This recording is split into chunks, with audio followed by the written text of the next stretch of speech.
एक व्यक्ति जिसको शक होता है कि उसकी पत्नी का उसके ही मकान में रहने वाले किराएदार के साथ नाजायज़ रिश्ता है, जिसके चलते वह अपने उस किराएदार को किडनैप करता है और किडनैप करने के बाद उसको एक 7 फीट गहरे गड्ढे में दफन कर उसकी हत्या कर देता है। नमस्कार दोस्तों, मैं विराट चौधरी स्वागत करता हूं आप सभी का एक ऐसी सच्ची घटना में। घटना में आगे बढ़ने से पहले आप लोगों से गुजारिश रहेगी कि वीडियो को लाइक कर लें और चैनल को सब्सक्राइब कर लें।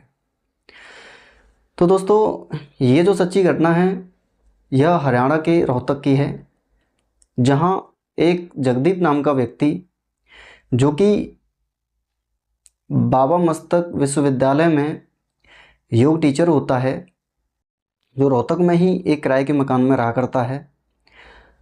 और जिस मकान में वो रहता है उसी मकान मालिक की पत्नी के साथ उसके नाजायज़ रिश्ते बन जाते हैं, जिसके चलते जो मकान मालिक होता है, जिसका नाम हरदीप होता है, वह जगदीप को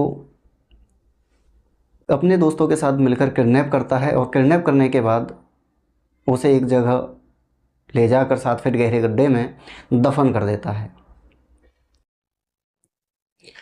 होता कुछ ये है दोस्तों कि जो हरदीप, जो मकान मालिक होता है जगदीप का, उसे काफ़ी समय से अपनी पत्नी और जगदीप पर शक होता है कि जो उसकी पत्नी जो होती है, जो जगदीप होता है उसका किराएदार, उससे काफ़ी हंसी मजाक करती है और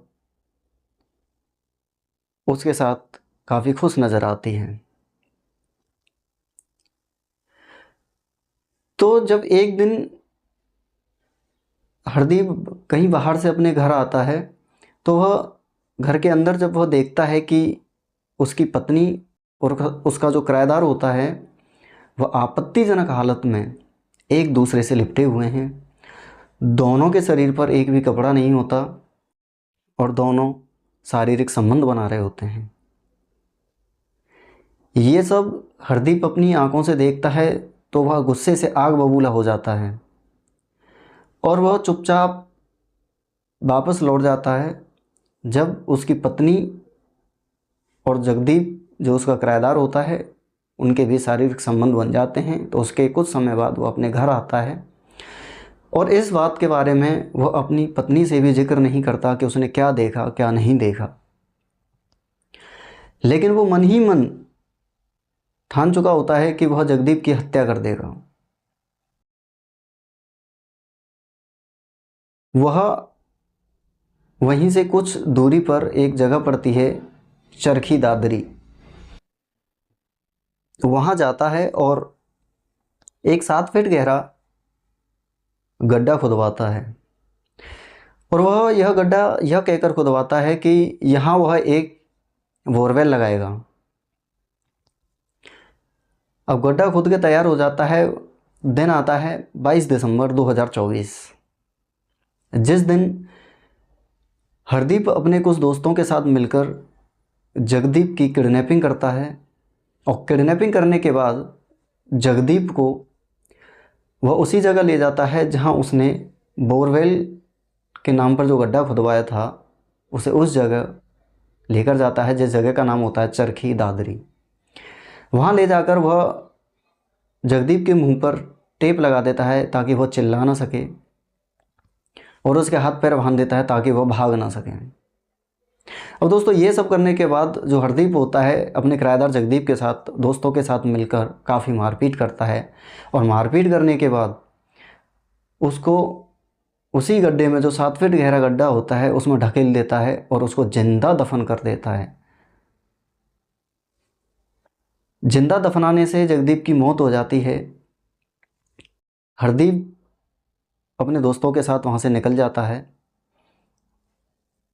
समय गुजरता है, दिन होता है 3 जनवरी 2025। 3 जनवरी 2025 को नज़दीकी थाने में जगदीप की गुमशुदगी की रिपोर्ट दर्ज कराई जाती है। और रिपोर्ट दर्ज कराने के बाद जब पुलिस छानबीन शुरू करती है, तो जब पुलिस हरदीप जो होता है उसके घर में, जो जगदीप जिसकी हत्या हुई है, उसके फ़ोन की कॉल डिटेल निकालती है, तो पुलिस को उनके हाथ कुछ नहीं लगता, ऐसा उन्हें कुछ नहीं मिलता जिससे कि वह किसी पर संदेह कर सकें। अब चूंकि जो हरदीप होता है उसकी पत्नी को ये तक भनक नहीं थी कि जो जगदीप की हत्या हुई है, इस हत्या में उसका जो मास्टरमाइंड होता है वह उसका पति हरदीप ही होता है। वो इस बात से बिल्कुल बेखबर होती है। अब जब पुलिस हरदीप जिसके मकान में जगदीप रहा करता है उसके मकान पर आती है और पूछताछ करती है, तो जो हरदीप होता है पुलिस को काफ़ी घुमा फिरा कर जवाब देता है, जिससे कि हरदीप और उसका एक दोस्त संदेह के घेरे में आ जाते हैं। तो पुलिस उन्हें तुरंत ही हिरासत में ले लेती है और हिरासत में लेने के बाद उनसे पूछताछ शुरू कर देती है। लेकिन वहाँ भी जो हरदीप होता है पुलिस को इधर उधर की बातें सुनाता है और चकमा देने की कोशिश करता है। लेकिन दोस्तों कहते हैं ना कि पुलिस तो मुर्दों से भी सच उगलवा लेती है, तो ये तो जिंदा इंसान है। अब जब पुलिस सख्ताई से हरदीप और उसके दोस्त धर्मपाल से पूछती है तो हरदीप इस बात का खुलासा करता है कि उसने ही जगदीप जो उसका किराएदार होता है उसकी हत्या की है। जब पुलिस उससे पूछती है कि उसने ऐसा क्यों किया तो हरदीप बताता है कि जगदीप का मेरी ही पत्नी के साथ नाजायज़ संबंध था, जिसको मैंने अपनी आँखों से शारीरिक संबंध बनाते हुए अपनी पत्नी के साथ देख लिया। तब मैंने ठान लिया था कि मैं जगदीप की हत्या कर दूंगा, जिसके चलते मैंने हरदीप की किडनैपिंग करवाई, जिसके चलते हरदीप ने जगदीप की किडनैपिंग करवाई और किडनैपिंग करने के बाद उसको उस जगह लेकर गया जहां उसने वो गड्ढा खुदवाया था। वहां जाकर वह जगदीप को उस गड्ढे में ढकेल देता है और जिंदा दफन कर उसकी हत्या कर देता है। दोस्तों हरदीप को पुलिस कस्टडी में लेती है और हरदीप के और उसके दोस्त धर्मपाल के ऊपर आगे की कार्रवाई शुरू कर दी जाती है। पुलिस जगदीप की बॉडी को उस गड्ढे से निकालती है और पोस्टमार्टम के लिए भेज देती है। दोस्तों इस कहानी तथा इस घटनाक्रम को सुनाने का उद्देश्य किसी की भावना को ठेस पहुंचाने से नहीं है, बल्कि आप सभी को जागरूक करना है, सचेत करना है। दोस्तों आपको अगर हमारी घटना अच्छी लगी हो तो वीडियो को लाइक करके चैनल को सब्सक्राइब ज़रूर कर लें, ताकि आने वाली अगली ऐसी घटनाओं की जानकारी आप लोगों तक सबसे पहले पहुंच सके।